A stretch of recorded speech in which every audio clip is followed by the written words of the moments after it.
قرآن کو پڑھ کے سمجھ کے اس پہ عمل کرو گے اور اسے آگے پھیلانے کی کوشش کرو گے اور اپنی اولاد پہ، اپنے اہل و عیال پہ، اپنے گھر میں جہاں تک آپ کا بس چلتا ہے وہاں تک اس کی تعلیمات کو پہنچانے کی کوشش کرو گے، تو اگر اولاد کی تربیت قرآن کے بتائے ہوئے اصولوں کے مطابق ہو گئی، سمجھو آپ بھی سرخرو ہو گئے اور اولاد بھی کامیاب ہو جائے گی۔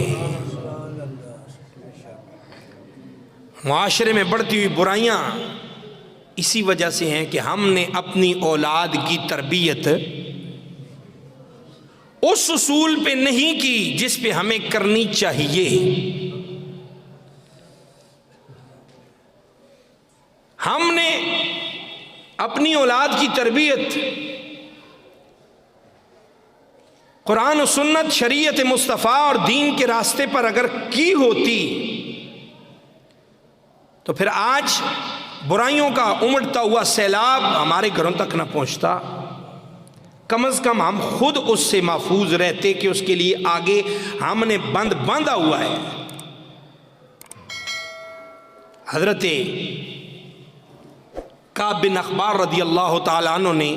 فاروق اعظم رضی اللہ تعالیٰ عنہ سے سوال کیا کہ تقویٰ کیا ہے؟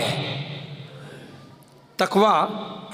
قرآن جو کہتا ہے لعلکم تتقون، لعلکم تتقون، قرآن مجید میں پڑھتے ہیں بار بار ھدی للمتقین، ھدی للمتقین،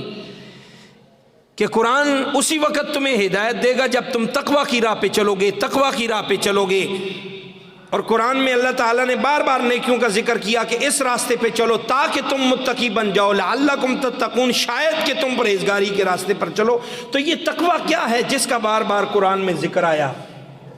آپ نے فرمایا اے کعب، کبھی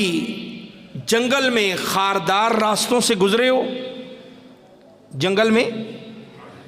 جھاڑیاں ہوں، خاردار کانٹے ہوں اور اس طرح کا راستہ ہو، جنگل ہو، تو پھر اس میں گزرے ہو؟ آپ نے فرمایا ہاں، بارہا مرتبہ ایسے راستوں پہ گزر ہوتا رہتا ہے جہاں راستے میں خاردار کانٹے دار جھاڑیاں بھی ہوتی ہیں، پیدل چلنا ہوتا ہے۔ فرمایا کیسے گزرتے ہو؟ عرض کیا انتہائی احتیاط کے ساتھ اپنے دامن کو بچا کر اس راستے سے گزرتا ہوں، کہیں کسی کانٹے سے میرا کپڑا الجھ نہ جائے۔ تو فرمایا یہی تقویٰ ہے کہ ہر طرف برائیوں کے اور گناہوں کی جھاڑیاں ہیں اور کانٹے ہیں اور تو نے اپنے آپ کو ان سے بچا کے گزر جانا ہے، اس کو تقویٰ کہتے ہیں۔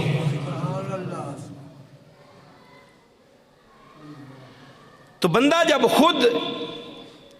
تقویٰ کا راستہ اختیار کرے، جو قرآن نے بتایا، جو شریعت نے بتایا، جو رسول اللہ صلی اللہ علیہ وسلم کی پاک حدیثوں نے بتایا، جب بندہ اس پر عمل شروع کر دے تو ظاہر ہے جب خود اس پر عمل کرے گا تو اسے زندگی گزارنے کا لطف آئے گا، مزہ آئے گا کہ میرا اٹھنا بیٹھنا، میرا اوڑھنا بچھونا، میرا کھانا پینا، میرا سونا جاگنا، میرا آنا جانا، میرا لین دین، میرا کاروبار، میرا کام، ہر چیز اللہ رسول کے بتائے ہوئے طریقے کے مطابق ہے، تو وہ مطمئن ہو کے زندگی گزارے گا اور انتہائی مسرت والی زندگی گزارے گا۔ جب وہ اس طرح کی زندگی گزارے گا، اسے زندگی میں لطف، سرور اور مزہ آئے گا، تو ظاہر ہے وہ دوسروں کو بھی اس کی تلقین کرے گا، وہ اپنے گھر میں بھی، اپنی بچوں کی بھی، اپنی اولاد کی بھی اس پہ تربیت کرے گا۔ لیکن جب خود شریعت و دین کو سمجھے گا تو پھر اس پہ عمل کرے گا۔ جب ہم خود دین کو سمجھنے کی کوشش نہ کریں، یا اگر تھوڑا بہت جو سیکھا ہے پڑھا ہے اس پر بھی عمل ہمیں مشکل لگ جائے، جی چھٹو جی دین تے کون عمل کر سکتا ہے، دین تے عمل کرنا تے بڑا ہی مشکل ہے، دین تے عمل کرنا۔ صحابہ نے پیٹ پہ پتھر باندھ کے بھی دین پہ عمل کیا ہے، اور میرے قائد محترم اور کروڑوں دلوں کی دھڑکن امیر المجاہدین فرمایا کرتے تھے کہ صحابہ نے پیٹ پہ پتھر باندھے اور دین پہ عمل کیا، اور ہم ہیں کہ 20 قسم کے کھانے ایک وقت میں ہمارے سامنے ہوتے ہیں، ہم سب کچھ کھا کے بھی دین پہ عمل کرنا ہمارے لیے مشکل ہو جاتا ہے۔